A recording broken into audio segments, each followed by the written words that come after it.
Hello दोस्तों, आपका स्वागत है हमारे चैनल चैंपियन जैद पर। मैं हूं आपका दोस्त मोहम्मद जैद।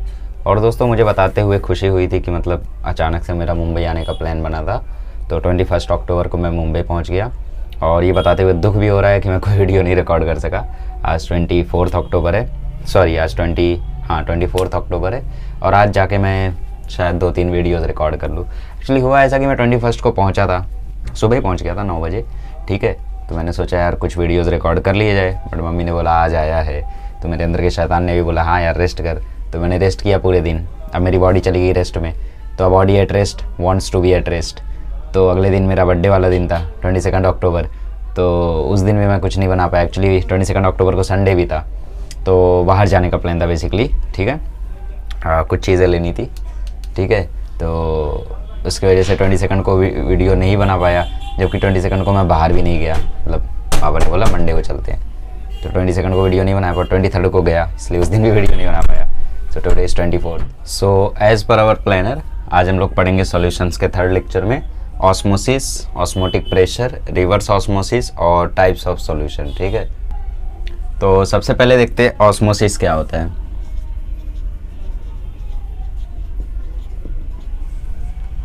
देखो बेसिकली ऑस्मोसिस जानने से पहले हम लोग ऑस्मोसिस का एक छोटा सा एक नॉर्मल डेफिनेशन बताता हूँ। ऑस्मोसिस में होता क्या है कि एक पर्टिकुलर चीज़ फ्लो होती है एक साइड से दूसरे साइड में थ्रू सम मेम्ब्रेन, ठीक है। वो पर्टिकुलर चीज़ क्या होती है, वो होते हैं सॉल्वेंट मॉलिक्यूल्स। मतलब सपोज आपने क्या किया, आपने शरबत बनाया, ठीक है। और शरबत में आपने नींबू नहीं डाला, आपने सिर्फ उसमें चीनी डाला है। तो चीनी होगा पानी होगा, ठीक है। चीनी पानी वाला आपने शरबत बनाया है, क्या मतलब शिकंजी। अब देखो तो ये शरबत हो गया आपका, ठीक है। तो इसमें होगा क्या, इसमें सॉल्यूट कौन होगा और सॉल्वेंट कौन होगा। हमें पता है भाई सॉल्वेंट होगा पानी और सॉल्यूट होगा चीनी, और सॉल्यूशन क्या होगा शरबत, ठीक है। तो चीनी क्या हो गई यहाँ पे सॉल्यूट, मतलब चीनी को हमने उसमें डाला है तो वो सॉल्यूट, और जिसमें डाला है किसमें, पानी में डाला है, तो पानी क्या हुआ सॉल्वेंट। तो अगर मैं एक मेम्ब्रेन लगा दूं, सेमी परमिएबल मेम्ब्रेन मतलब ऐसी मेम्ब्रेन जो कि कुछ ही पार्टिकल्स को अलाउ करती है एक तरफ से दूसरी तरफ जाने में, ठीक है। मतलब देखो, एक तो नॉर्मल मेम्ब्रेन हो गई जो मतलब हर एक पार्टिकल्स को अलाउ कर दे, एक होती है ऐसी मेम्ब्रेन जो किसी भी पार्टिकल को अलाउ ना करे, और एक होती है सेमी परमिएबल मेम्ब्रेन, ठीक है। सेमी परमिएबल मेम्ब्रेन बेसिकली करता क्या है कि वो छोटे छोटे पार्टिकल्स को अलाउ कर देता है जाने के लिए, और जो बड़े पार्टिकल्स होते हैं उनको जाने नहीं देता है, ठीक है। तो वो होता है सेमी परमिएबल मेम्ब्रेन। मैं डेफिनेशन लिखाऊंगा, उसकी टेंशन मतलब तुम, ठीक है। तो ऑस्मोसिस में होता क्या है कि जैसे आप लोगों ने एक पर्टिकुलर जगह पे, ठीक है, सपोज यहाँ पे आपके पास वो जगह है, यहाँ पे आपने लगा दिया सेमी परमिएबल मेम्ब्रेन, ठीक है। यहाँ पे आपने क्या लगा दिया, यहाँ पे आपने लगा दिया सेमी परमिएबल मेम्ब्रेन। तो इस सेमी परमिएबल मेम्ब्रेन के इस साइड आपने डाल दिया शरबत, ठीक है, और इस साइड भी आपने डाल दिया शरबत। दोनों साइड आपने क्या डाल दिया, शरबत। शरबत में क्या है, सिर्फ चीनी पानी और कुछ नहीं है, ठीक है। यहाँ पे सपोज शरबत की कॉन्सेंट्रेशन कम है, मतलब यहाँ पे जो चीनी आपने डाला है वो कम डाला है, मतलब इसकी जो मोलैरिटी है वो कम है, मतलब नंबर ऑफ मोल्स कम है, या फिर वॉल्यूम ज़्यादा है, ठीक है। और यहाँ पे कॉन्सेंट्रेशन हाई है, मतलब मोलैरिटी ज़्यादा है, मतलब बेसिकली वॉल्यूम कम है। तो बेसिकली ऑस्मोसिस में होता क्या है कि जो सॉल्वेंट पार्टिकल्स होते हैं वो लोअर कॉन्सेंट्रेशन के रीजन से हायर कॉन्सेंट्रेशन के रीजन में फ्लो करना शुरू कर देते हैं। अब यहाँ पे कुछ आते हैं बेसिक वाले लोग, वो बोलते हैं कंसंट्रेशन क्या होता है, पहले वो तो बताओ। अरे भाई पहला लेक्चर नहीं देखे, कंसंट्रेशन मतलब होता है कि वो चीज़ कितने ज़्यादा अमाउंट में उसमें प्रेजेंट है, और इसको मेजर करने के लिए हम लोग यूज़ कर सकते हैं मोलैरिटी का। तो जैसे मोलैरिटी की बात करें तो मोलैरिटी का फॉर्मूला होता है number of moles upon volume, ठीक है।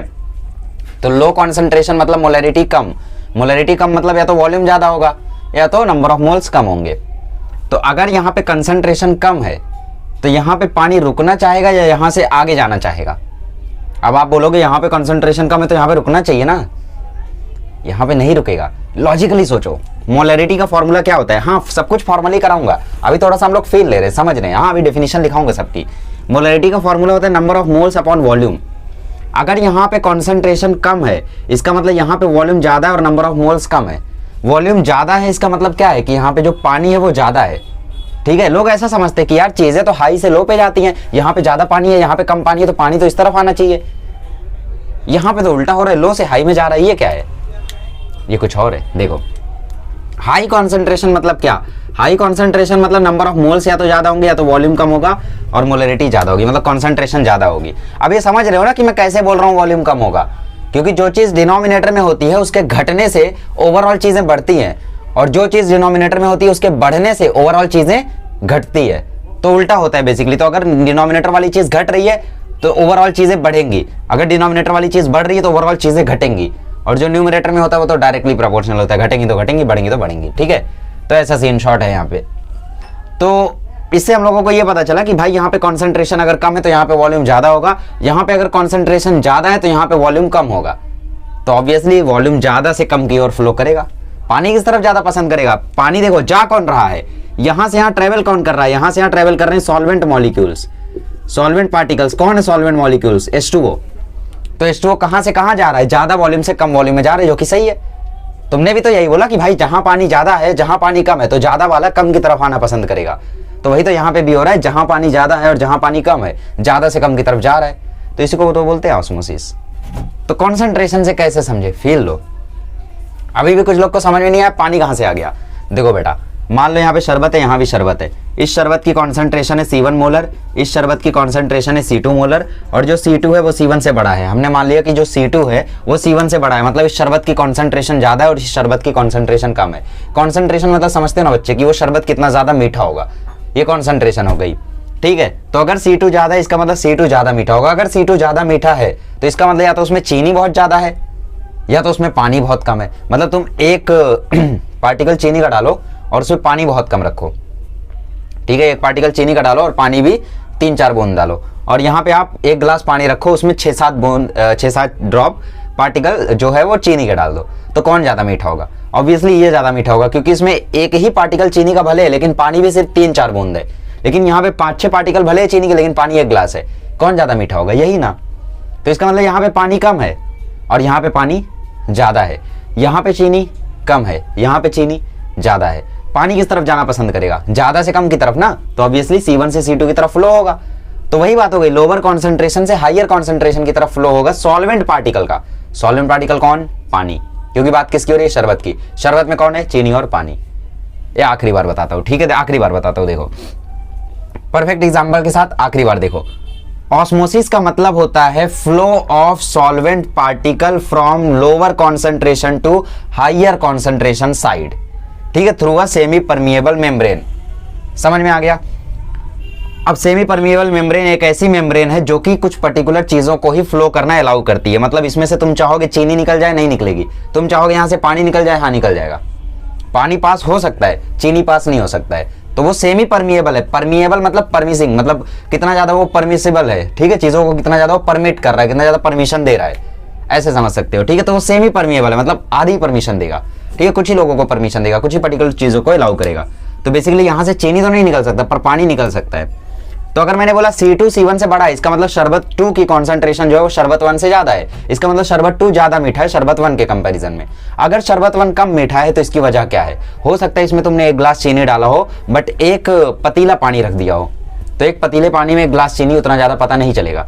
और यहाँ पे तुमने 1 कप चीनी डाल दिया 1 गिलास पानी में, तो मतलब यहाँ पे पानी कम है, यहाँ पे पानी ज्यादा है, तो ज्यादा से कम की तरफ पानी फ्लो होगा। इसका मतलब लोअर कॉन्सेंट्रेशन से हायर कॉन्सेंट्रेशन की ओर फ्लो होगा। तो सबको ये तो समझ में आ जा रहा है कि हाई से लो की तरफ पानी फ्लो हो रहा है, लेकिन लोअर कॉन्सेंट्रेशन से हायर कॉन्सेंट्रेशन नहीं समझ में आ रहा है, क्योंकि बेटा जो वॉल्यूम है वो कॉन्सेंट्रेशन के इनवर्सली प्रोपोर्शनल है। मतलब वॉल्यूम अगर तुम्हारा कम है तो कॉन्सेंट्रेशन ज्यादा होगा, अगर वॉल्यूम ज्यादा है तो कॉन्सेंट्रेशन कम होगा। तो अगर वॉल्यूम बड़े से छोटे पे जा रहा है तो कॉन्सेंट्रेशन छोटे से बड़े पे जाएगा, ऐसे समझ सकते हो। ठीक है, तो लोअर से हायर की तरफ फ्लो करता है। तो आई होप आप लोगों को एग्जांपल समझ में आ गया होगा। अब मैं फॉर्मली डेफिनेशन वगैरह पढ़ाता हूं आपको ये रफ करके। आइए, तो ऑस्मोसिस से पहले हम जान लेते हैं सेमी परमिएबल मेम्ब्रेन क्या होता है। ठीक है, सो सेमी परमिएबल मेम्ब्रेन। अब देखो बायोलॉजी वाले तो मेम्ब्रेन वगैरह बहुत ही ज्यादा जानते होंगे, है ना? क्या मतलब तुम कमेंट करने जा रहे हो कि हाँ हाँ मैं जानता हूँ? खबरदार, कमेंट किया तो पढ़ाई कर लो चुपचाप। हाँ, ढंग की कमेंट करनी है तो करो, जैसे थैंक यू, लेक्चर समझ में आ गया, ऐसा मत कमेंट करना कि बिल्कुल समझ में नहीं आया। अब करते हो, अब ठीक है बिल्कुल करो। अगर कोई लेक्चर तुम्हें ऐसा लगता है कि हाँ आज के लेक्चर में कम समझा, आज के लेक्चर में ये नहीं समझा, ये फ्लॉज हैं, बिल्कुल कमेंट करो। ठीक है, सीरियस तो नहीं ले लिए ना? अरे सीरियसली बोल रहा था यार, मजाक थोड़ी कर रहा हूँ। अच्छा, सेमी परमिएबल मेम्ब्रेन क्या होता है? देखो, it is a film film मतलब क्या है, बेसिकली एक लेयर। फिल्म मतलब क्या होता है, एक लेयर, ठीक है, that allows the solvent molecules to pass through it, solvent molecules to pass through it and stops solute molecules from passing।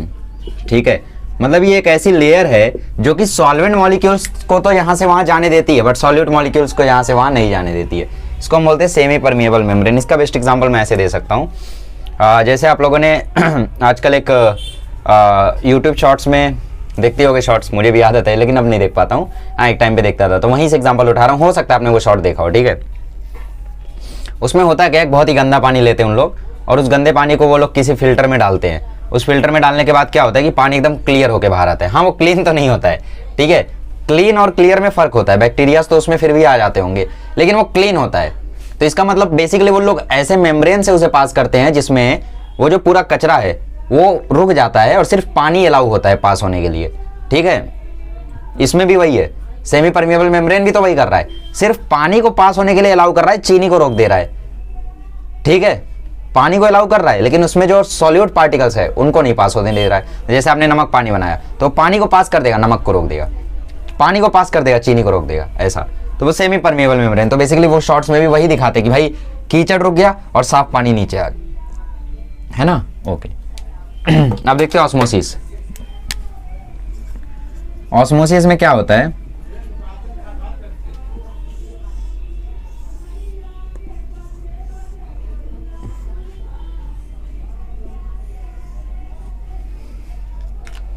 ठीक है, समझ लो आपके पास यहां पे लोअर कॉन्सेंट्रेशन है और यहां पे आपके पास हायर कॉन्सेंट्रेशन है और यहां पे कुछ आपके पास सॉल्यूशन अवेलेबल है और ये आपका है सेमी परमिएबल मेम्ब्रेन।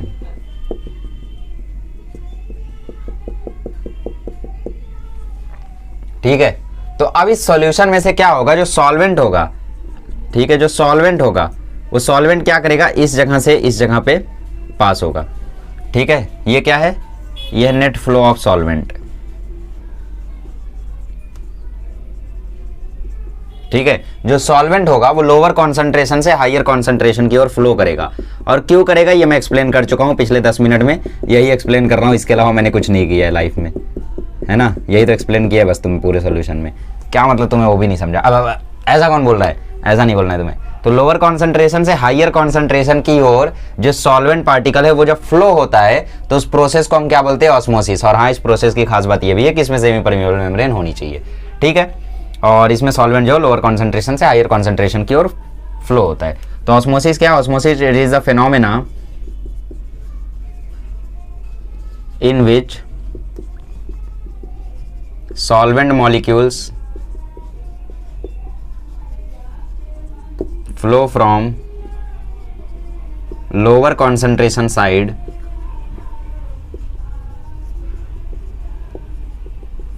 to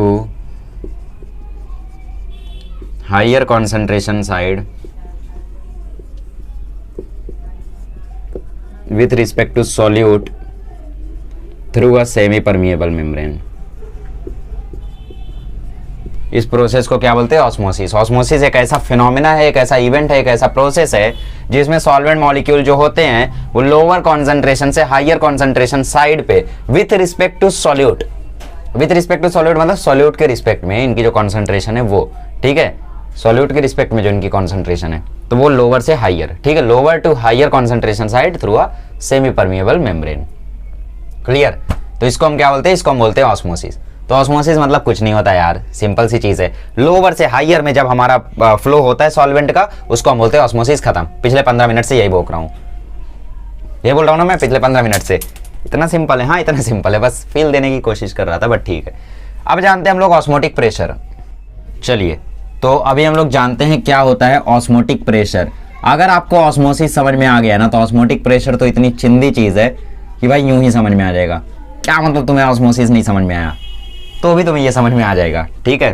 इतना तो पता है ना कि भाई कंसंट्रेशन जो है, सॉरी जो सॉल्वेंट है वो लोअर कंसंट्रेशन से हायर कंसंट्रेशन साइड की ओर जाता है, इतना तो पता है ना। तो बस इनफ है। आ जाओ देखते हैं क्या होता है ऑस्मोटिक प्रेशर। तो हमने कुछ ऐसा एक चित्र बनाया था जो कि बहुत ही ज़्यादा विचित्र था। क्या मतलब मैं भी विचित्र हूँ क्या मतलब मैं फालतू में क्या मतलब बोल रहा हूँ। अच्छा तो यहाँ पे हो क्या रहा था कि भाई ये लोअर कॉन्सेंट्रेशन साइड थी, इसकी इंक खत्म हो गई, नहीं ऐसे नहीं, क्या मतलब इसकी इंक खत्म हो गई ये और ये हायर कॉन्सेंट्रेशन वाली साइड थी, ठीक है। तो हो क्या रहा था कि ये जो सेमी परमिएबल मेम्ब्रेन था, ये क्या था, ये हमारा सेमी परमिएबल मेम्ब्रेन था, ठीक है। तो इसके थ्रू यहाँ पे जो सॉल्यूशन में सॉल्वेंट पार्टिकल्स थे वो क्या हो रहे थे, वो यहाँ से वहाँ फ्लो हो रहे थे, ठीक है। तो 1 मिनट में ज़रा इस सॉल्यूशन को बना लूँ, तुम वीडियो को 10 सेकंड स्किप कर सकते हो, उससे ज़्यादा टाइम नहीं लगेगा मुझे इन सॉल्यूशन पार्टिकल्स को बनाने में। क्या बात है, स्किप भी कर दिए, बहुत ही तेज हो स्किप करने में, ठीक है। तो इस तरीके से यहाँ पे सॉल्यूशन था और इसके जो सॉल्वेंट पार्टिकल्स थे वो इस तरीके से फ्लो कर रहे थे लोअर कॉन्सेंट्रेशन से हायर कॉन्सेंट्रेशन की साइड पे, ठीक है। अब क्या हो अगर मैं यहाँ पे एक ट्यूब लगा दूं, जैसे आपने मैकेनिकल प्रॉपर्टीज ऑफ फ्लूइड्स अगर पढ़ा हो, अभी तो मैंने नहीं पढ़ा है बट अगर कहीं से पढ़ा हो तो वहाँ पे आपको एक कैपिलरी राइज वाला कंसेप्ट पता होगा जिसमें वो यहाँ पे एक कैपिलरी ट्यूब लगाते हैं। तो अगर मैं यहाँ पे एक ट्यूब लगा दूं, ठीक है, तो उस ट्यूब का जो प्रेशर निकालते हैं वो हम कैसे निकालते हैं, हम निकालते हैं रो जी एच से, है ना। वो हम कैसे निकालते हैं, रो जी एच कॉस थीटा, मतलब उसमें और भी चीजें आती हैं बट ठीक है, फिलहाल के लिए प्रेशर जो होता है वो रो जी एच भी होता है, ये तो आपको पता होगा। हाइड्रोस्टैटिक प्रेशर बेसिकली पता है ना, हाइड्रोस्टैटिक प्रेशर, इसको मैंने 11th में आपको मैकेनिकल प्रॉपर्टीज ऑफ सॉलिड्स के दौरान भी बताया था। जब बॉल अंदर जाती है और जब उसको पानी दबाने लगता है तो उस पर जो प्रेशर आता है वो भी रो जी एच होता है। तो वैसे यहाँ पे जो हाइड्रोस्टैटिक प्रेशर बनेगा वो बनेगा रो जी एच के इक्वल, ठीक है। तो होगा क्या अगर मैं यहाँ पे उस ट्यूब को लगा दूं, तो होगा ऐसा कि सॉल्वेंट यहाँ से आ रहा है, यहाँ से आ रहा है, यहाँ से आ रहा है, यहाँ से आ रहा है। तो वो क्या रहा है, जैसे जैसे सॉल्वेंट यहाँ पे आ रहा है इस हायर कॉन्सेंट्रेशन की कॉन्सेंट्रेशन कम हो रही होगी। क्यों कम हो रही होगी, क्योंकि सॉल्वेंट यहाँ पे आ रहा है तो बेसिकली वॉल्यूम तो बढ़ रहा है but number of moles of solute तो कांस्टेंट है। अरे भाई मोलैरिटी का फॉर्मूला क्या होता है बताओ, मोलैरिटी का फॉर्मूला होता है number of moles of solute, number of moles of solute upon volume of solution, यही होता है ना। हर एक फॉर्मूले में ऊपर सॉल्यूट आता है नीचे सॉल्यूशन आता है सिवाय एक के, दैट इज मोलैरिटी, बताया मैंने पहले। तो मोलैरिटी का ये फॉर्मूला होता है। शरबत का एग्जांपल दोबारा लेते हैं, यहां भी शरबत है, यहां भी शरबत है, ठीक है। मान लो यहाँ पे शरबत की कॉन्सेंट्रेशन है C1 मोलर और यहाँ पे शरबत की कॉन्सेंट्रेशन है C2 मोलर। तो C2 C1 से बड़ा है हमने मान लिया ठीक है, ठीक है। तो number of moles of solute मतलब चीनी के जो मोल्स है वो दोनों साइड क्या है, अभी भी उतने ही है जितने पहले थे, बट जो वॉल्यूम ऑफ सॉल्यूशन है वो इस साइड बढ़ जाएगा। क्यों इस साइड बढ़ जाएगा, क्योंकि जो पानी है वो तो यहां से यहां फ्लो करेगा। सेमी परमिएबल मेम्ब्रेन क्या करेगा, चीनी को तो अलाउ नहीं करेगा यहां से यहां आने, बट पानी को अलाउ कर देगा यहां से यहां आने। तो अगर पानी यहां से यहां आ रहा है तो पानी की तो यहां पे मात्रा जो है वो बढ़ रही है, मतलब यहां पे जो टोटल वॉल्यूम ऑफ सॉल्यूशन है, वॉल्यूम ऑफ सॉल्यूशन मतलब volume of solute plus volume of solvent, है ना, टोटल वॉल्यूम ना। तो वॉल्यूम ऑफ सॉल्यूशन जो है वो बेसिकली टोटली तो यहाँ पे बढ़ रहा है। तो अगर वॉल्यूम ऑफ सॉल्यूशन यहाँ पे बढ़ रहा है तो बेसिकली इसकी कॉन्सेंट्रेशन घटती जा रही है, घटती जा रही है। और साथ ही में जैसे जैसे वॉल्यूम यहाँ से यहाँ जा रहा है, मतलब पानी यहाँ से यहाँ जा रहा है, वैसे वैसे जो इसकी कंसंट्रेशन है, इसकी कंसंट्रेशन क्या हो रही है, ज्यादा हो रही है। क्यों, क्योंकि वॉल्यूम कम हो रहा है, पानी यहाँ से यहाँ जा रहा है तो वॉल्यूम ऑब्वियसली कम हो रहा है, बट नंबर ऑफ मोल्स तो कांस्टेंट है। चीनी जितना पहले था उतना ही अभी भी है, क्योंकि ये सेमी परमिएबल मेम्ब्रेन है, चीनी को तो आने जाने देगी नहीं। तो चीनी जितना था उतना ही अभी भी दोनों जगह है, लेकिन जो पानी है वो बेसिकली दूसरी जगह ज्यादा हो गया तो इसकी कॉन्सेंट्रेशन घटेगी, इसकी कॉन्सेंट्रेशन बढ़ेगी, ठीक है। अच्छा, तो आई होप आपको थोड़ा फील आ रहा होगा। अब जब हमने यहाँ पे एक कैपिलरी ट्यूब लगा दिया तो पानी एक हद तक यहाँ से यहाँ जाएगा जाएगा जाएगा, उसके बाद यहाँ पे पानी यहाँ पे ऐसे ऐसे ऐसे ऐसे ऐसे ऐसे बढ़ने लगेगा। और सपोज यहाँ पे मैंने ऐसे ट्यूब लगा रखा था, ठीक है, पानी जो था वो यहाँ तक आया, यहाँ तक आने के बाद जो फ्लो था, जो ऑस्मोसिस था वो रुक गया। मान लो यहाँ पे कुछ h हाइट पे, ठीक है, मान लो मुझे पहचान लो, मान लो यहाँ पे h हाइट पे जो ऑस्मोसिस था वो रुक गया, ठीक है। तो इस h हाइट पे जो प्रेशर बना जिसके कारण ऑस्मोसिस रुक गया, इस h हाइट पे ये पानी जिस h हाइट पर आया उस h हाइट पे जो प्रेशर बना जिसके कारण ऑस्मोसिस रुक गया, उसी प्रेशर को हम बोलते हैं ऑस्मोटिक प्रेशर। उसी प्रेशर को हम क्या बोलते हैं, osmotic pressure. I hope you have understood, ठीक है। तो so the pressure which is corresponding to height h at which the osmosis stops, या फिर at which the osmosis just stops is called osmotic pressure. उसी pressure को हम क्या बोलते हैं, उसी प्रेशर को हम बोलते हैं ऑस्मोटिक प्रेशर, जिस प्रेशर पर इनका फ्लो रुक जाता है। या तो इसका एक दूसरा भी डेफिनेशन है जो कि और भी ज्यादा आसान है, the external pressure required, the external pressure required, ठीक है, the external pressure required at higher concentration side to stop the osmosis is called osmotic pressure। मतलब हाइयर कॉन्सेंट्रेशन साइड की ओर हम कितना प्रेशर लगा दें कि ये जो ऑस्मोसिस है वो रुक जाए, उसी प्रेशर को हम क्या बोलते हैं, उसी प्रेशर को हम बोलते हैं osmotic pressure. Are you understanding what I am trying to teach you? Are you trying to teach us? Are you comedy में? अब देखो मैं क्या बोल रहा हूँ कि यहाँ से यहाँ जैसे जैसे पानी जा रहा है, तो मैंने क्या किया, यहाँ पे कुछ एक एक्सटर्नल प्रेशर अप्लाई कर दिया, मत समझ लो मैंने यहाँ पे ढक्कन से बंद कर दिया, फिर मैंने कुछ भी यहाँ पे एक प्रेशर अप्लाई कर दिया, जिस प्रेशर के कारण जो यहाँ पे फ्लो था, यहाँ पे जो सॉल्वेंट का फ्लो था, जो ऑस्मोसिस हो रहा था, वो ऑस्मोसिस रुक गया उस एक्सटर्नल प्रेशर के कारण, उसको भी हम क्या बोलते हैं, ऑस्मोटिक प्रेशर। या तो और वो प्रेशर जो कि हाई टेच पर सॉल्वेंट के फ्लो को स्टॉप कर देता है, उस प्रेशर को भी हम क्या बोलते हैं, ऑस्मोटिक प्रेशर। अब देखो यहां पे आता है एक Van't Hoff law. Van't Hoff law क्या कहता है कि भैया ये जो ऑस्मोटिक प्रेशर होवत है, इसका हम रिप्रेजेंट करेंगे पाई से। कहाँ है? हमारा मर्जी, ऐसा वेंट हॉफ ने बोला कि भाई जो ऑस्मोटिक प्रेशर होता है इसको हम रिप्रेजेंट करेंगे पाई से। ठीक है, ठीक है, कोई परेशानी कोई दिक्कत तुम्हें तो नहीं होनी चाहिए। क्यों? क्योंकि तुम्हें तो कुछ आता ही नहीं। अब देखो, तो पाई से हम रिप्रेजेंट करेंगे और ये डायरेक्टली प्रोपोर्शनल होगा था सी के। सी क्या है यहाँ पे? कॉन्सेंट्रेशन ऑफ सॉल्यूशन, ठीक है, with respect to water. Water की कॉन्सेंट्रेशन हम 1 ले लेते हैं, फिर उसके रिस्पेक्ट में हम लोग निकालते हैं। ठीक है, सी क्या है यहाँ पे? कॉन्सेंट्रेशन ऑफ सॉल्यूशन, मतलब बेसिकली मोलरिटी। ठीक है, एक्चुअली हम लोग कॉन्सेंट्रेशन को हमेशा तो सी से नहीं लिखते, कैपिटल एम से लिखते हैं, बट हाँ आप लोग सी से भी लिख सकते हो, एम से भी लिख सकते हो, वो आपकी मर्जी है। ठीक है, आप टेक्स्ट बुक में हो सकता है देखो तो कैपिटल एम लिखा हो। और उन्होंने बोला भैया जो पाई होवत है ये डायरेक्टली प्रोपोर्शनल होवत है टी के। टी का है? टी है टेम्परेचर। ठीक है, किस टेम्परेचर पर वो सॉल्यूशन रखा हुआ है। तो इन दोनों को मिला दें तो बना था pi proportional to C T. इसको हटा दे तो बनता है pi is equals to NCRT, pi is equals to CRT। यही होता है ऑस्मोटिक प्रेशर का फॉर्मूला। और इसी फॉर्मूले को कुछ लोग ऐसा भी लिखते हैं, pi is equals to capital MRT। But ये फॉर्मूला मैं इसलिए जनरली स्टूडेंट्स को नहीं बताता क्योंकि लोग इस कैपिटल एम को जब बुक में लिखते हैं तो वो कई बार स्मॉल एम लिख देते हैं। स्मॉल एम लिख के वो ये समझते हैं कि भाई ये मोलैलिटी है। स्मॉल एम लिखने के बाद वो ये समझते हैं कि भाई ये तो मोलैलिटी है ना। इसीलिए कैपिटल एम स्मॉल एम की झंझट ही छोड़ो, CRT लिखो। अब सी से तो कंसंट्रेशन ही हो सकती है, कुछ और नहीं हो सकता। क्या मतलब चैंपियन भी हो सकता है। अब देखो तो pi is equals to CRT, जिसमें सी है कंसंट्रेशन, R है यूनिवर्सल गैस कांस्टेंट और T है टेम्परेचर। तो pi is equals to CRT, ये हो गया ऑस्मोटिक प्रेशर का फॉर्मूला। क्लियर? चलो और डिस्कशन करते हैं, आगे बढ़ते हैं। आइए थोड़ा गहरा जाते हैं अब ऑस्मोटिक प्रेशर में। ठीक है, ऑस्मोटिक प्रेशर में हम लोग थोड़ा सा ऑस्मोसिस करते हैं, फ्लो करते हैं, लोअर नॉलेज से लेके हायर नॉलेज तक, है ना। तो ऑस्मोटिक प्रेशर मैंने बोला कि भैया इसको रिप्रेजेंट किया जाता है पाई से, और जो पाई होता है वो डायरेक्टली प्रोपोर्शनल होता है कंसंट्रेशन के। ठीक है, कंसंट्रेशन को मैंने सी से दिखाया बट टेक्स्ट बुक में कैपिटल एम से दिखाया, तो मैं उसी से दिखा देता हूँ ताकि कोई और डाउट ना हो। लेकिन अगर आप कर सकते हो तो CRT यूज़ करो, आपकी मर्जी है।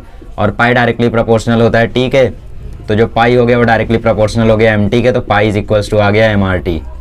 ठीक है, याद रखना कैपिटल एम है, एम यहाँ पे है मोलैरिटी। ठीक है, एम क्या है यहाँ पे? मोलैरिटी है।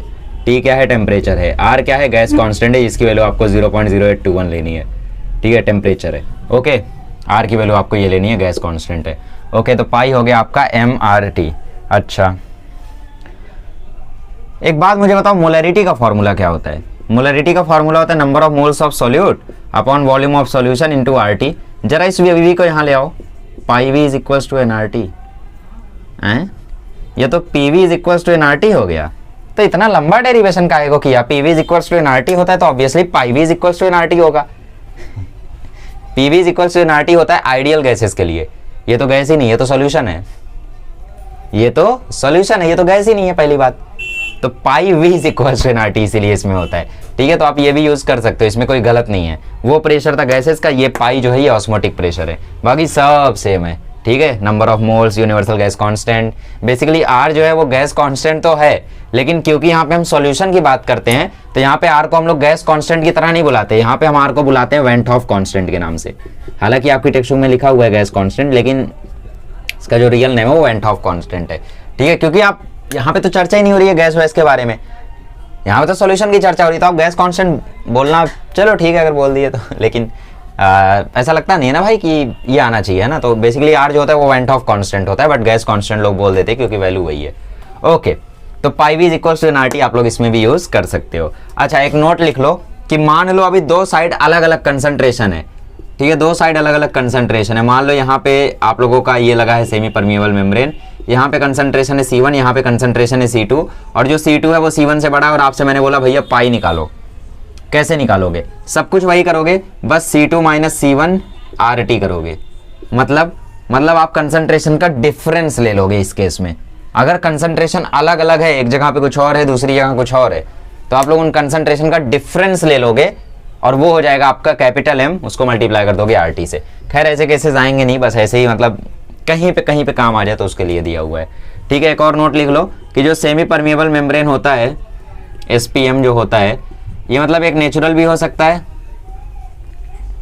ठीक है। नेचुरल वाला एनिमल से बनाया जा सकता है, प्लांट से बनाया जा सकता है, सेलुलोज वगैरह से बनाया जा सकता है, और जो आर्टिफिशियल होता है बेसिकली सिलिका से बनाया जाता है, ठीक है, सिलिका से बनाया जाता है, ठीक है।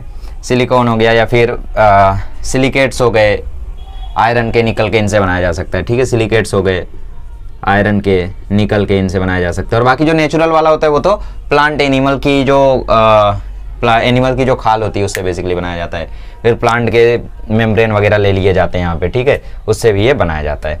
ओके, तो ये हो गया सेमी परमिएबल मेम्ब्रेन। और कुछ है तो एक चीज़, लेकिन वो एक्चुअली मैं बताना नहीं चाहता था, वेंट ऑफ फैक्टर बता के बताना चाहता था। वेंट ऑफ फैक्टर एक क्वांटिटी होती है जिसको हम लोग I से रिप्रेजेंट करते हैं, ठीक है। और होगा क्या जब मैं आप लोगों को अगला लेक्चर डालूंगा, ठीक है, अगला लेक्चर जब मैं अपलोड करूंगा तो आप लोग उसमें ये देखोगे कि भाई हर एक फॉर्मूला जो था, चाहे वो डिप्रेशन इन फ्रीजिंग पॉइंट हो, चाहे वो एलिवेशन इन बॉइलिंग पॉइंट हो, चाहे वो ऑस्मोटिक प्रेशर हो, चाहे वो वेपर प्रेशर हो, चाहे कोई भी फॉर्मूला हो, सबके साथ एक क्वांटिटी लग गई है I। तो बेसिकली होगा क्या कि इस पाई के साथ भी एक I लग जाएगा। पाई I के बिना अधूरा है, I के बिना तो पूरी दुनिया ही अधूरी है ना। तो I के बिना पाई भी अधूरा है, तो pi is equals to ICRT। ये फॉर्मूला हम कब यूज करेंगे? जब हमें क्वेश्चन में वेंट ऑफ फैक्टर की चर्चा की हो। बट ये I मैं अभी से क्यों बता दे रहा हूं? मैंने एलिवेशन इन बॉइलिंग पॉइंट में नहीं बताया, depression in freezing, vapour pressure, इन सब में नहीं बताया, यहाँ पे क्यों बताया? जरूरत है इसीलिए बताया, ठीक है। तो ऑस्मोटिक प्रेशर के बारे में इनफ चर्चा हो गई है भैया। पाई का फॉर्मूला होता है MRT, दैट्स इट। आगे बढ़ते हैं। आइए अभी थोड़ी सी एक छोटी सी थ्योरेटिकल चीज देख लेते हैं, that is hypertonic and hypotonic solution.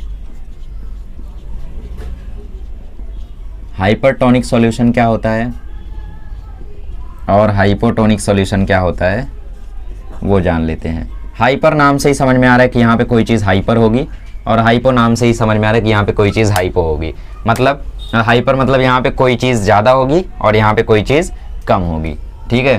तो हाइपरटोनिक का मतलब होता है between two solutions, between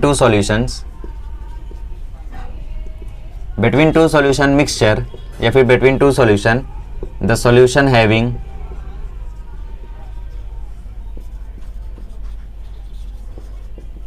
higher osmotic pressure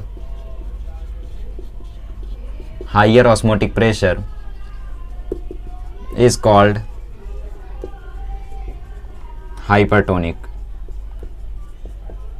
ठीक है। और solution having lower osmotic pressure, ये बस थ्योरी है, हो सकता है फिल इन द ब्लैंक में आ जाए। हैविंग लोअर OP, एक ज़माने में OP बहुत वायरल था यार, specially PW, Pankaj sir OP, MR sir OP, है ना, रोहित सर OP, अलग sir OP, champion Z OP, Pawan sir OP, Dinesh sir OP, NIE OP मतलब ओपी एक ज़माने में ऐसा गंदा वायरल था कि क्या ही बोलो, फ्री फायर के कारण, क्या मतलब PUBG के कारण भी पता नहीं, हम तो फ्री फायर लवर हैं। हाँ अब थे। Solution having lower osmotic pressure is called hypotonic solution, that's it, is called hypotonic solution. तो 3 टाइप के सॉल्यूशन होते हैं बेसिकली, हाइपरटोनिक, हाइपोटोनिक और आइसोटोनिक। तो हाइपरटोनिक नॉर्मली जिस सॉल्यूशन का ऑस्मोटिक प्रेशर ज़्यादा वो हाइपरटोनिक, हाइपोटोनिक जिस सॉल्यूशन का ऑस्मोटिक प्रेशर कम वो हाइपोटोनिक, आइसोटोनिक मतलब दोनों का प्रेशर सेम, उसको आइसोटोनिक बोलते हैं। आइसोटोनिक बाद में क्यों पढ़ा रहा हूँ, क्योंकि आइसोटोनिक में न्यूमेरिकल्स भी हैं, ठीक है। तो फिलहाल देख लो ये, फिर उसके बाद मैं आपको बताता हूँ आइसोटोनिक। समझ में आ गया ना, ये तो छोटी सी चीज़ है। जिसका ऑस्मोटिक प्रेशर ज़्यादा वो हाइपरटोनिक, जिसमें ओपी कम वो हाइपोटोनिक, नाम से ही समझ में आ रहा है। खैर आगे बढ़ते हैं, आइए देखते हैं आइसोटोनिक सॉल्यूशन। आइसोटोनिक सॉल्यूशंस कौन से होते हैं? तो आइसोटोनिक सॉल्यूशंस मतलब solutions having same osmotic pressure, having same osmotic pressure at same temperature. तो सेम टेम्परेचर पे अगर सेम ऑस्मोटिक प्रेशर होता है दो सॉल्यूशन के बीच में तो सेम क्या बोलते हैं, आइसोटोनिक सॉल्यूशन। तो इसका मतलब इस केस में जो π1 होगा वो π2 के इक्वल हो जाएगा। तो इसका मतलब जो I1C1RT होगा वो इक्वल हो जाएगा I2C2RT के। R क्या है, गैस कांस्टेंट, T क्या है, टेम्परेचर। क्या टेम्परेचर सेम है, सेम है, तो इसका मतलब RT कैंसिल हो जाएंगे। So therefore I1C1 is equals to I2C2 आ जाएगा। तो ये क्या हो गया आपका आइसोटोनिक सॉल्यूशन का कंडीशन आ गया। कभी भी आपको क्वेश्चन में पूछे कि 2 solutions which are isotonic if the Van't Hoff factor for first solution is 0.1 and concentration of first solution is 0.1 and Van't Hoff factor for second solution is 0.1, find the concentration of second solution। तो ऐसा question आ सकता है, तो उसमें ये condition use कर लेना I1C1 is equals to I2C2। अब ये कंडीशन यूज करके बहुत सारे न्यूमेरिकल्स आएंगे आपको, ठीक है। समझिए आइसोटोनिक सॉल्यूशन की कंडीशन क्या है, I1C1 is equals to I2C2। यही वापर के आप लोगों को कई सारे न्यूमेरिकल्स को सॉल्व करना है। अभी मैं कराऊंगा आपको अच्छी खासी प्रैक्टिस दे के जाऊंगा, ठीक है। अभी भी है मेरे पास 12 घंटे, तो सॉल्यूशन खत्म कर दूंगा, सॉलिड स्टेट खत्म कर दूंगा, और बाकी तो यार रोटेशनल डायनेमिक्स देखूंगा। मुझे तो नहीं लगता खैर हो पाएगा, क्या मतलब तुम्हें भी नहीं लगता। अब देखो, ठीक है। तो अभी तक हम लोगों ने क्या पढ़ा, एक बार रिवीजन कर लेते हैं, उसके बाद इसके बाद न्यूमेरिकल सॉल्विंग है, और फिर एंड में एक रिवर्स ऑस्मोसिस का एक कंसेप्ट है, 5 मिनट में बता दूंगा, कोई ज़्यादा उसमें टाइम नहीं जाएगा। तो फटाफट से रिवीजन हो जाए। तो रिवीजन में हम लोग सबसे पहले ने ये देखा कि ऑस्मोसिस क्या होता है। ऑस्मोसिस होता है flow of solvent particle from lower concentration to higher concentration. फिर हमने देखा ऑस्मोटिक प्रेशर। ऑस्मोटिक प्रेशर मतलब वो प्रेशर जो कि ऑस्मोसिस को जस्ट स्टॉप कर दे, मतलब जिस प्रेशर जो प्रेशर हमने लगाया, जिस प्रेशर के कारण ऑस्मोसिस जस्ट रुक गया मतलब क्या होता है, देखो ये आपको रिवर्स ऑस्मोसिस में समझ में आएगा। जस्ट वाला क्या बोला, अभी के लिए फिलहाल समझ लो कि जिस प्रेशर के लगाने से ऑस्मोसिस जस्ट रुक गया, ठीक है, सिर्फ रुक गया, तो उस प्रेशर को हम क्या बोलते हैं, ऑस्मोटिक प्रेशर। उसका फॉर्मूला होता है MRT। फिर हमने 2 टाइप के सॉल्यूशन देखे, हाइपरटोनिक, हाइपोटोनिक। हाइपरटोनिक मतलब 2 सॉल्यूशन में से जिसकी ऑस्मोटिक प्रेशर ज्यादा वो हाइपरटोनिक, जिसकी ऑस्मोटिक प्रेशर कम वो आइसोटोनिक, सॉरी हाइपोटोनिक। जिसकी ऑस्मोटिक प्रेशर ज्यादा वो हाइपरटोनिक, जिसकी ऑस्मोटिक प्रेशर कम वो हाइपोटोनिक। और अगर दोनों सॉल्यूशन क्या है ऑस्मोटिक प्रेशर सेम है तो उनको हम बोलेंगे आइसोटोनिक, और प्रेशर के साथ टेम्परेचर भी सेम ही होगा, ऑब्वियसली साथ में रखे हुए हैं, ठीक है। तो π1 इक्वल टू π2 कंडीशन क्या होती है आइसोटोनिक की, I1C1 इक्वल टू I2C2, ठीक है। तो इतनी चीजें आई होप आप लोगों को समझ में आ गई। अब हम लोग थोड़े बहुत न्यूमेरिकल कर लेते हैं, उसके बाद हम देख लेते हैं रिवर्स ऑस्मोसिस और लेक्चर स्टॉप करते हैं। चलिए, तो यहाँ पे मेरे पास 2 क्वेश्चन है, उन दोनों क्वेश्चन को कर लो फिलहाल। बाकी मैं वेंट ऑफ फैक्टर अगले लेक्चर में जब डीप में पढ़ाऊंगा तो मैं आप लोगों को, एक्चुअली वेंट ऑफ फैक्टर कुछ है नहीं, उसमें बस क्वेश्चन रहेंगे, तो मैं क्वेश्चन ही आप लोगों को अगले लेक्चर में अच्छे से कराऊंगा, ठीक है। सो calculate osmotic pressure of 0.1 molar glucose solution at 300 kelvin. इसमें आपको ऑस्मोटिक प्रेशर कैलकुलेट करना है, osmotic pressure of 0.1 molar glucose solution. क्योंकि यहाँ पे आई वाई की चर्चा नहीं की है तो आप डायरेक्टली लगाओ pi is equals to MRT, ठीक है। अच्छा, एक और क्वेश्चन है मेरे पास, 9% वेट बाय वॉल्यूम NaI, ठीक है। दूसरा question 9% weight by volume NaI having I is equals to 1.2 is found to be isotonic with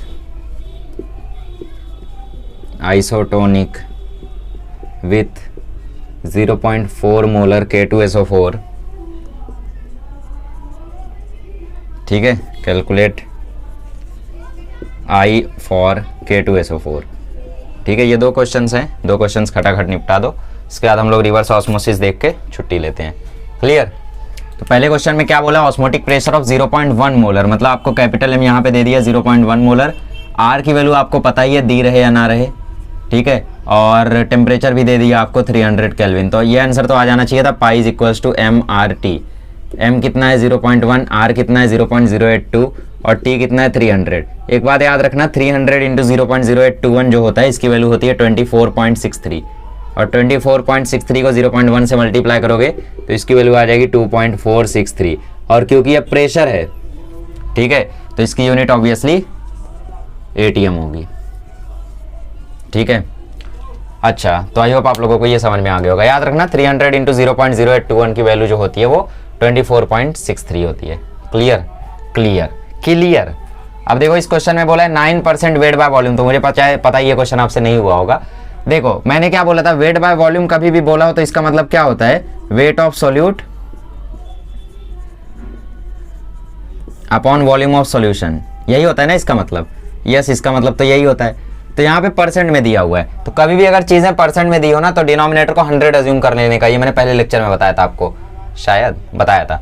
तो पहले लेक्चर में मैंने आपको बताया था कि डिनोमिनेटर को हमेशा 100 अज्यूम कर लेने का जब भी परसेंटेज में बात की हो। तो हम मान लेते हैं कि भैया 100 ml सॉल्यूशन में 9 ग्राम NaI प्रेजेंट था।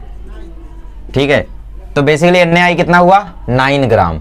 अब क्वेश्चन में बोला is found to be isotonic with this much K2SO4, मतलब बेसिकली जो पाई1 है वो पाई2 के इक्वल है, मतलब बेसिकली जो I1M1 है वो I2M2 के इक्वल है। I1 हमें दिया हुआ है, M1 नहीं दिया हुआ है, I2 हमें निकालना है, I फॉर K2SO4 मतलब निकालना है, M2 हमें दिया हुआ है 0.4, मतलब हमें M1 भी निकालना है, M2 भी निकालना है, सॉरी M1 भी निकालना है, I2 भी निकालना है। तो बेसिकली M1 हम डायरेक्टली निकाल सकते हैं। कैसे? क्योंकि हमें पता चल गया कि भैया वॉल्यूम जो है वो 100 ml है और जो मास है NaI का वो 9 ग्राम है। तो क्या हम मोलरिटी नहीं निकाल सकते? मोलरिटी का फॉर्मूला होता है number of solute, number of moles of solute upon volume of solution. तो इसका मतलब क्या है? इसका मतलब है 100 ml सॉल्यूशन है, 100 ml सॉल्यूशन है, ठीक है, और नंबर ऑफ मोल्स कितने होंगे, 9 अपॉन NaI का मॉलिक्यूलर वेट कितना होता है, 127, सॉरी आयोडीन का 127 होता है, तो इसका कितना, इसका 150, 23 होता है ना Na का। सोडियम का जो मॉलिक्यूलर वेट होता है वो 23 होता है और जो आयोडीन का जो मॉलिक्यूलर वेट होता है वो 127 होता है, तो 127 प्लस 23 150 हो गया। खैर एग्जाम में आपको वैल्यू दे देगी, टेंशन मत लो। ओके, अब ये 100 ml था, हमें किस में कन्वर्ट करना है इसको, लीटर में, तो डिवाइडेड बाय 1000। ठीक है, अब ये पलट जाएगा, कैसे पलटेगा, ये आ जाएगा 9/150 इंटू 1000 अपॉन 100। ठीक है, 0 से 0 खत्म, यहाँ से ये खत्म, तो ये 9/15 हो गया। 9/15 मतलब 0.6, 9/15 मतलब 0.6, कैंसलेशन करके देख लेना, 3 से काटोगे तो 3/5 आ जाएगा और 3/5 मतलब 0.6। तो हमें कंसंट्रेशन मिल गई, मतलब हमें M1 मिल गया, M1 है हमारा 0.6, I1 भी हमें पता है 1.2, तो 1.2 into 0.6 is equals to I2 भी हमें नहीं पता है, M2 है 0.4, ये पॉइंट से ये उड़ा दो। ठीक है, तो I2 की वैल्यू आ जाएगी 1.2, 6 जा कितना होगा 7.2 और डिवाइडेड बाय 4 इसकी वैल्यू आ जाएगी 1.8। तो इस तरीके से हमने K2SO4 के लिए I की वैल्यू निकाल दी, दैट इज 1.8। समझ में आया कैसे किया हमने? I1M1 is equals to I2M2 हमने किया। ठीक है, I1 हम लोगों को दिया हुआ था, M1 हम लोगों ने कैलकुलेट किया। ठीक है,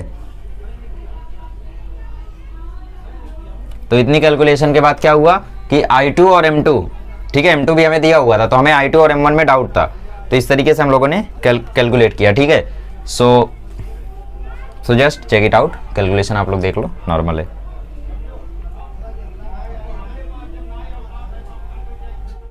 चलो, तो एक क्वेश्चन आपकी टेक्स्ट बुक में भी दे रखा था, मुझे बढ़िया लगा तो मैंने उठा लिया।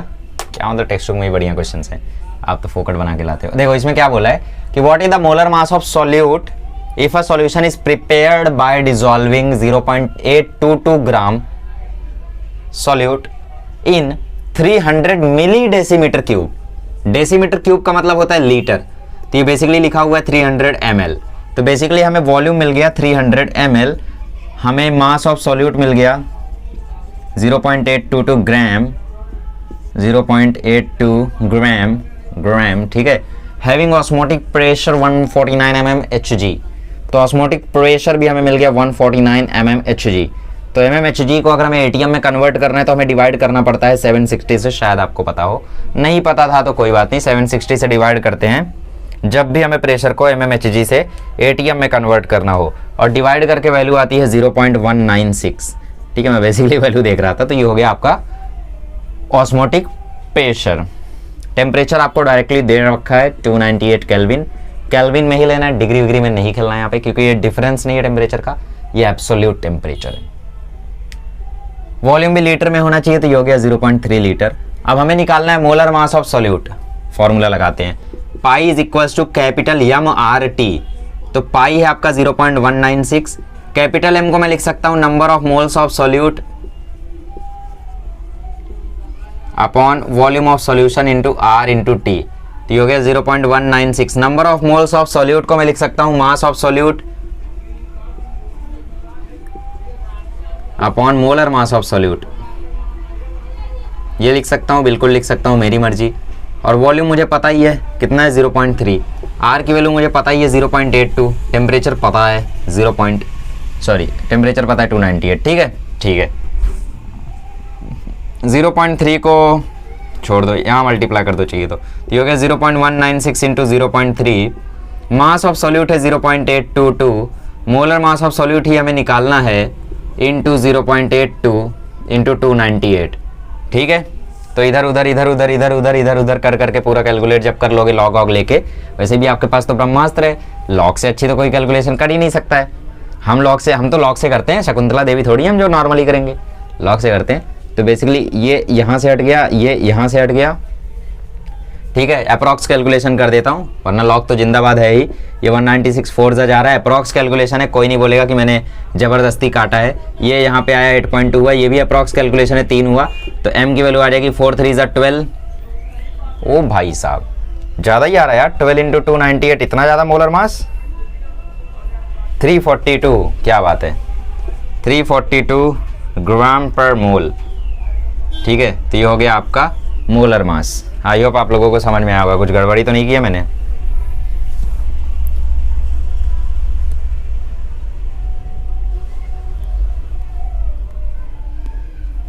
एक गड़बड़ी थी, R की वैल्यू 0.082 होती है,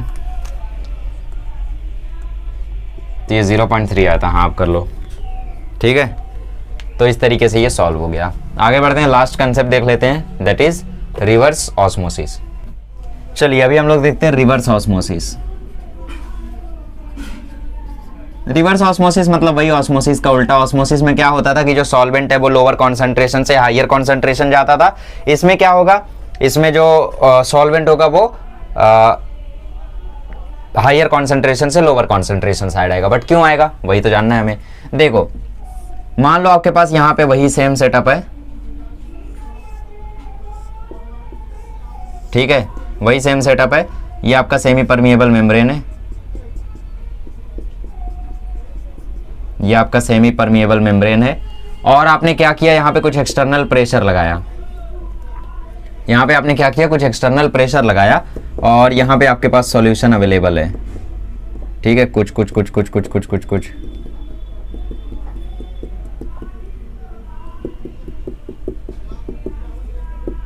स्किप कर दो भाई, 10 सेकंड आगे चले जाओ। क्या मतलब ज्यादा चले आए हो तुम आगे। देखो, तो हो क्या रहा था कि ये मान लो लोअर कॉन्सेंट्रेशन साइड है और ये हायर कॉन्सेंट्रेशन साइड है। तो हो क्या रहा था कि हम लोग इतना ही प्रेशर लगाते थे कि जिस प्रेशर से जो फ्लो ऑफ सॉल्वेंट है वो रुक जाए, मतलब सॉल्वेंट मॉलिक्यूल जो है वो यहां से यहां आना रुक जाए। बट मैं क्वेश्चन में बोलता था, सॉरी डेफिनेशन में बोलता था कि the pressure at which osmosis just stops, मतलब जस्ट रुके वो मैं बोलता था डेफिनेशन में। उसका यहाँ काम है, देखो हायर कॉन्सेंट्रेशन साइड ये है, ठीक है। तो जस्ट स्टॉप का मतलब क्या था कि जस्ट वो रुके।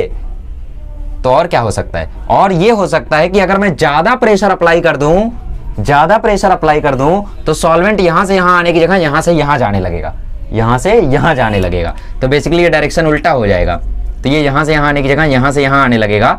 तो मतलब जब भी व्हेन जो P एक्सटर्नल है वो ऑस्मोटिक प्रेशर से ज्यादा हो जाता है। ऑस्मोटिक प्रेशर मतलब वो प्रेशर जिस प्रेशर पर flow of solvent from lower to higher stops.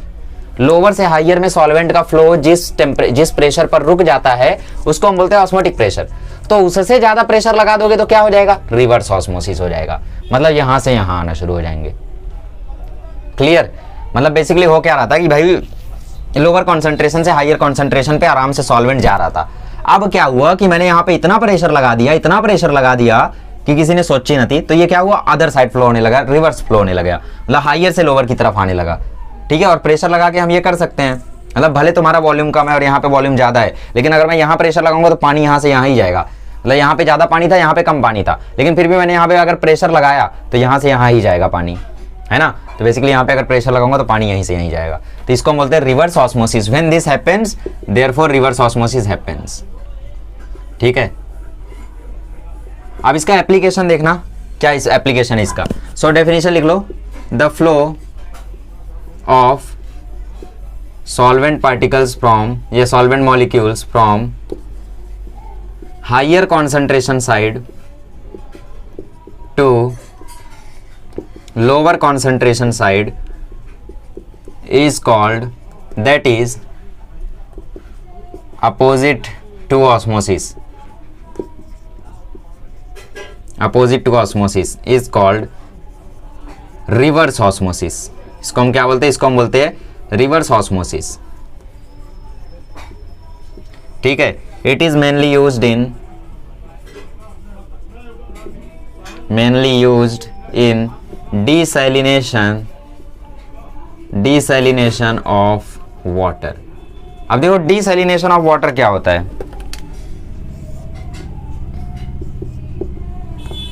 देखो डीसैलिनेशन ऑफ वाटर मतलब नमक से अलग करना पानी, और क्या। तो मान लो यहाँ पे तुम्हारे पास थी फ्रेश वाटर, ठीक है, और यहाँ पे है तुम्हारे पास सॉल्टी वाटर, खारा पानी है तुम्हारे पास यहाँ पे। ठीक है, समझ लो तुमने यहाँ पे पानी डाला अपने मटके का और यहाँ पे तुमने पानी डाल दिया ओशन का। तो होगा क्या, ये जो ओशन वाला पानी है इसमें नमक है, मतलब ये बेसिकली एक सॉल्यूशन है। सॉल्वेंट कौन, पानी, सॉल्यूट कौन, वो नमक। तो जब मैं एक्सटर्नल प्रेशर अप्लाई करूंगा तो इस सेमी परमिएबल मेम्ब्रेन से पास कौन होगा, नमक या पानी, पानी।